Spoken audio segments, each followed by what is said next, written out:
Good morning. Chapter 21, Safety. Disclosure: this content is for educational purposes only. I do not own any of this material. This material will be used for the education of my nursing students.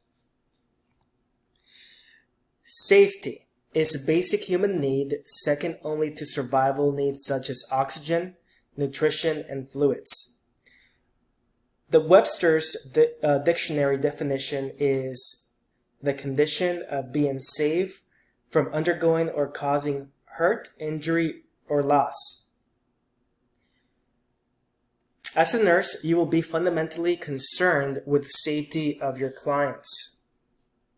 You must also be concerned with your own safety and the safety of other care providers. Many accidental injuries can be prevented by being aware of hazards and taking reasonable precautions. As you remember, in lab we did a sweep safety room. Many of the hazards can be avoided if we're actually aware of our own surroundings. According to the Centers for Disease Control and Prevention, CDC 2019, accidents or unintentional injuries are the third leading cause of deaths in the United States. An estimated 170,000 people die each year as a result of accidents. Expressed another way, one person dies from an accident every 5 minutes. Poisoning is now listed as the number one cause of unintentional death, followed by motor vehicle accidents, falls, drowning, and fires.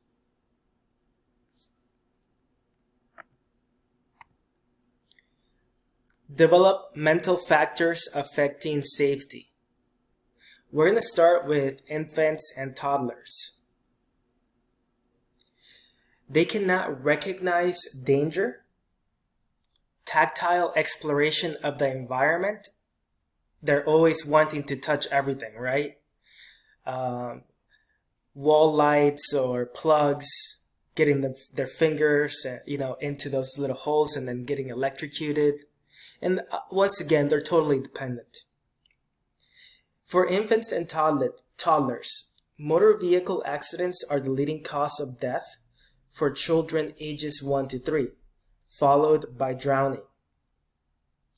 Falls, choking, sudden infant death syndrome, and ingesting poisons are other critical safety concerns.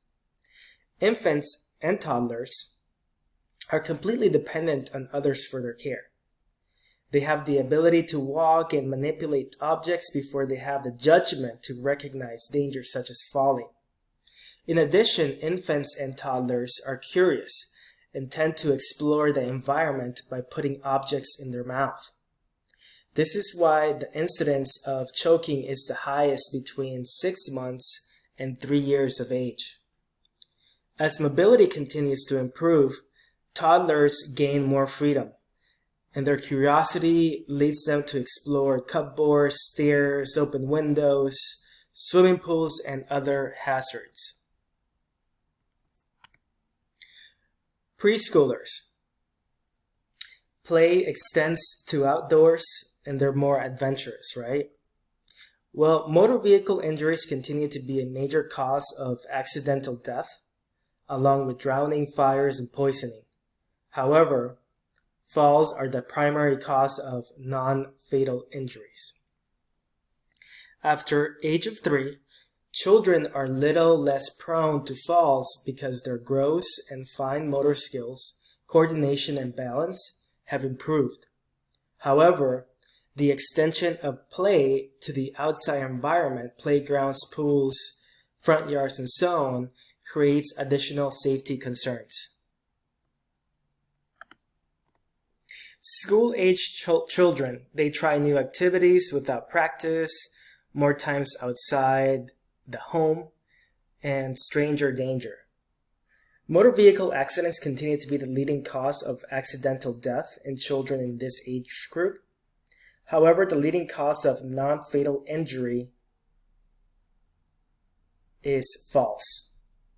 School-age children have developed more refined muscle coordination and control, and their decision-making skills have improved. However, because they become more involved in activities outside the home, bone and muscle injury are common. Injuries are often related to sports, skateboarding, or bicycle riding. Playground injuries are also common. Most aged children are ready to try any new skill with or without practice or training. They are less fearful than toddlers. Exposure to the wider school and neighborhood environment also increases the risk for injury inflicted by people outside the home, such as abduction. Adolescents. False confidence, and they feel indestructible. Their risk-taking behaviors most lack adult judgment. The leading cause of death in this age group is motor vehicle accidents followed by poisoning. Both of these are frequently associated with alcohol and drug use. Sports and recreational injuries, including diving and drowning incidents, are also common, especially when drinking and drug use are involved.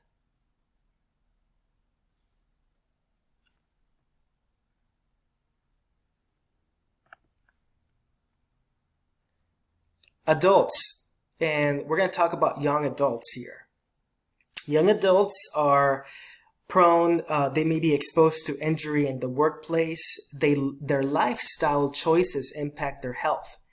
So for young adults still, it could be substance use disorder, and violent death and injury are many of the safety affecting this age group.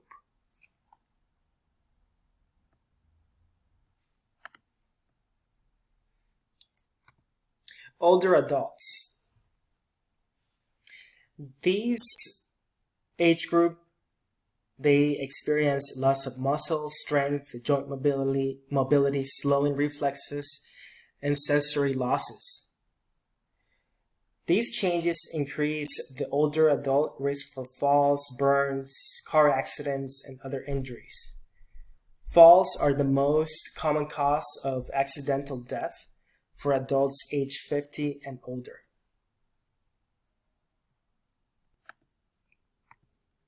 Clicker check.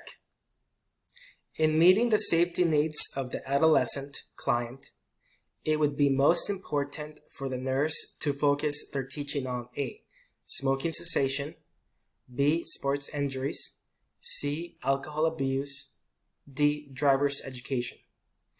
I'll let you take a minute or a couple seconds here.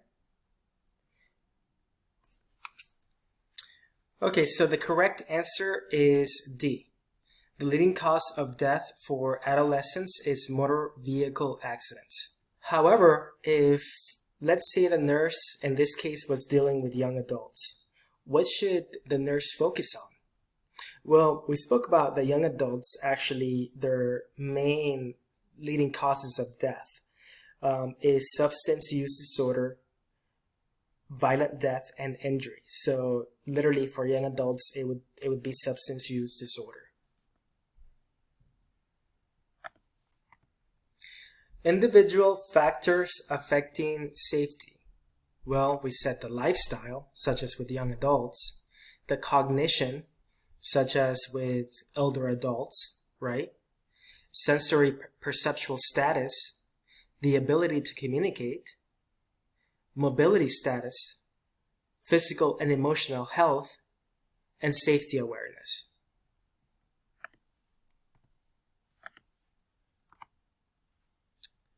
Safety hazards in the home. Poisoning. It could be because of household chemicals, lead, medicines, cosmetics. Prevention. Cabinets locked, store poison high above, keep poison control telephone number available. And the treatment depends on the type of poison ingested. Antidotes, charcoal, and so forth. In adults, most poisoning occurs as a result of illegal drug use or misuse, abuse of prescription drugs, especially narcotic medications, tranquilizers, and antidepressants. Carbon monoxide poisoning is produced by burning fuels such as gas, wood, oil, and kerosene. Prevention, carbon monoxide detectors. And the treatment is 100% humidified oxygen. Carbon monoxide is colorless, tasteless, odorless, toxic gas. So a lot of the times, people will die at night because they forget to, turn their cars off in the garage, or they have a faulty furnace that produces carbon monoxide. And so you've heard stories where, in the news, they, find families where all of them have died, and it's because of a faulty furnace that has been burning at night, or if not, people that leave their cars on in the garage. So this is an example of carbon monoxide poisoning. Fires. Fires are a safety hazard in the home because when you cook or you leave something on the stove, your house can quickly catch on fire if you're not attending to it. Also, smoke inhalation and then home heating equipment can cause fires as well. Older adults and children younger than the age of 5 years have the greatest risk for fire death. And then cooking fires are the number one cause of home fires and home fire injuries. Prevention can be smoke alarms, caution with cigarettes, fire extinguishers, no candles, care with electrical cords. One of the things with fires too, out in the community, so for example, if you're going and going to be teaching people about fire education or, about how to prevent fires in the home, you also want to make sure that you educate them on a fire safety evacuation plan. So that being said, they should be able to, like if they live in an apartment, they should be able to know where all the exits are. And if they live in a big house, they want to try to be sure to close the windows and doors if able. In the hospital setting as well, if you have fires, you want to make sure that you contain the fires if you can, meaning to be sure to close the windows and doors if able, so that the fire doesn't spread that easy, or that you can contain it. Other safety hazards in the home include falls. These are going to be prevalent in those older than 65 years old because of slippery floors, stairs, tubs, low toilet seat, high bed. The prevention, non-skid shoes, tidy clothes, proper lighting, grab bars, rails, no scatter rugs. That's why when you admit a patient, to the hospital that's actually come from home because of a fall, and a lot of these people, once again, they're going to be 65 years plus. One of the things that you want to ensure is that they have education, that case management, the home health nurse has been contacted so that they can go to the home and, remove any mats or rugs, or just make sure that before you discharge the patient, it is safe for them to go back home.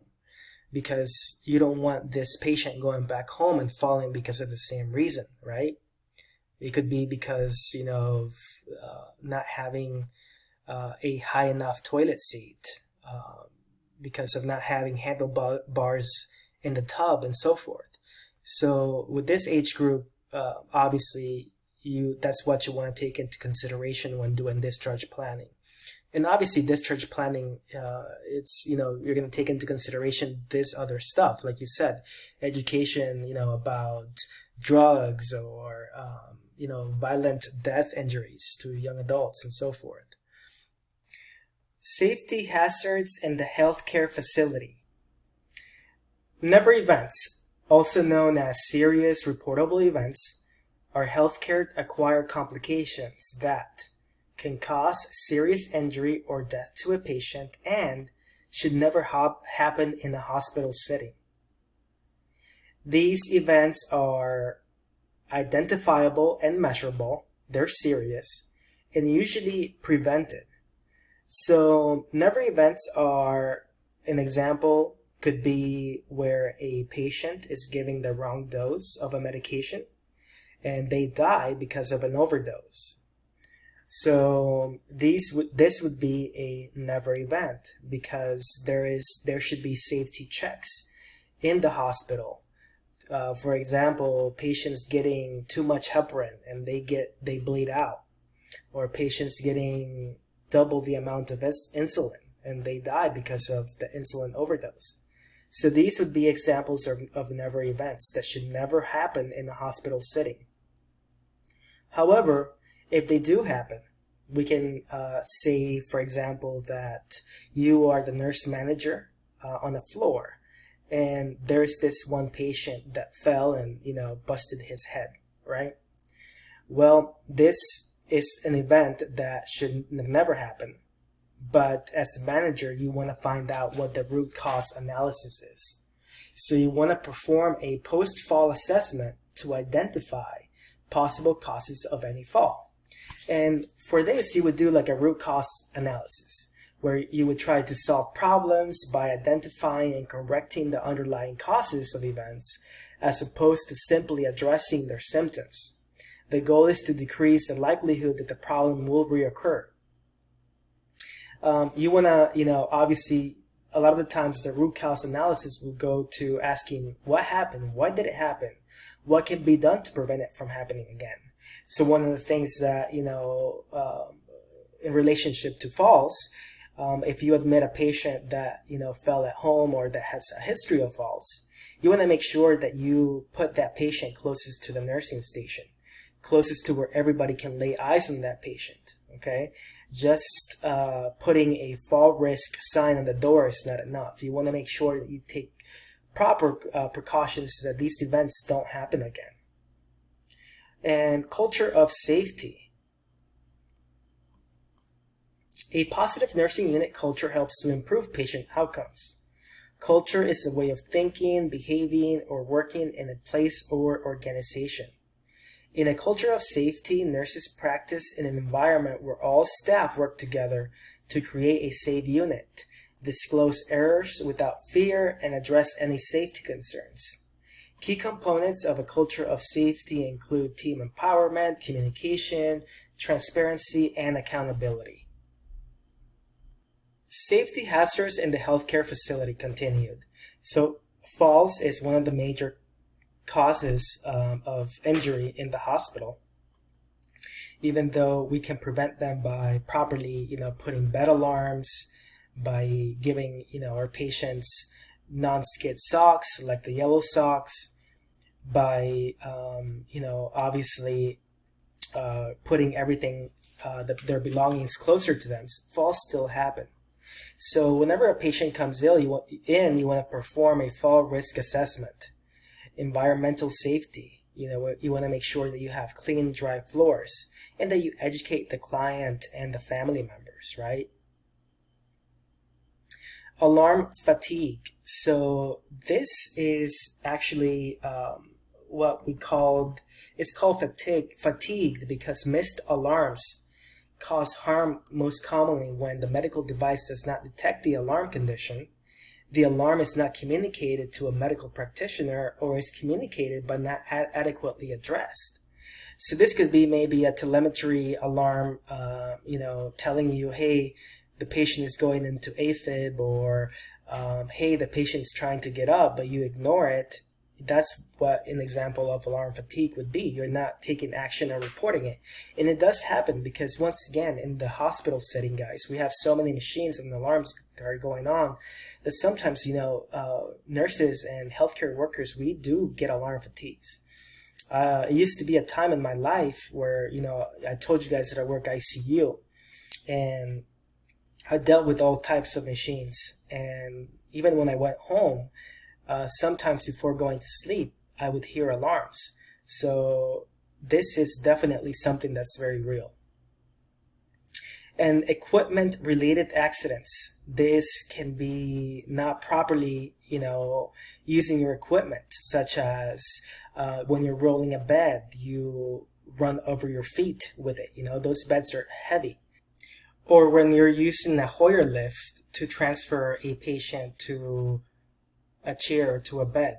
and you don't know how to properly use it, guess what? That patient is going to fall and get injured, and so forth. It could be, not properly setting up a walker or a cane for a patient. At this time, I would like to talk about restraints. Restraints are devices or methods used for the purpose of restricting a patient's freedom of movement or access to their body with or without their permission. The most obvious form of restraint is the use of physical force by another person. A restraint may also be a mechanical device, material, or equipment such as a cloth, vest, or side rails. A chemical restraint given to control disruptive behavior would be an example of sedatives or psychotropic agents. With restraints, okay, I'm talking about wrist restraints and lap belts, okay? So with these, as nurses, we are responsible for initiating them. We are responsible for the reassessment every 2 hours or every hour, depending on the unit policy, to make sure that the restraint is not causing, injury to the patient when they're pulling at it or trying to get out of the bed. So we as nurses should be constantly reassessing the client behavior during routine checks to see if the client actually does continue to need the restraint. If we see the client has calmed down and we've reassessed and laid eyes on that patient, then we can properly take them off, okay? So also, I want to bring to your attention that I said that restraints also can be having 4 rails on the bed up. 3 rails up is okay. Technically, if you have the 4 rails up, you would need an order for that type of restraints, okay? Safety hazards for healthcare workers. Back injuries are common because of not using proper body mechanics when lifting or transferring a patient. Needle stick injuries, common. And one of the things that actually, if this happens to you, you want to make sure that you wash the area of the puncture thoroughly with soap and water, and then report it to your charge nurse, and then they're going to send you down to the clinic, okay, to obviously, make sure that you are okay, and that if you did, got stuck with a needle stick that, was infected with HIV or whatever, that they start you on the proper medications, okay? So you want to make sure that you wash the area right away with soap and water. Radiation injury, this can happen because of, when they come to the chest x-rays, you're in the room, or you're, work in an area where they're doing a lot of radiation. Violence, whether it be patients, families, we've seen this, violence actually on the rise. It's unfortunate, but, nowadays, we just have to be ready and prepare for this. It's a shame. The prevention, body mechanics, sharps awareness, proper disposals, radiation precautions, wearing proper equipment, and then environmental awareness of personal safety, reporting anything that might be just, weird, or if we see somebody, in the floor who's not supposed to be there, reporting those people, right? Okay, I'm going to talk about the assessment for risk, for safety, okay?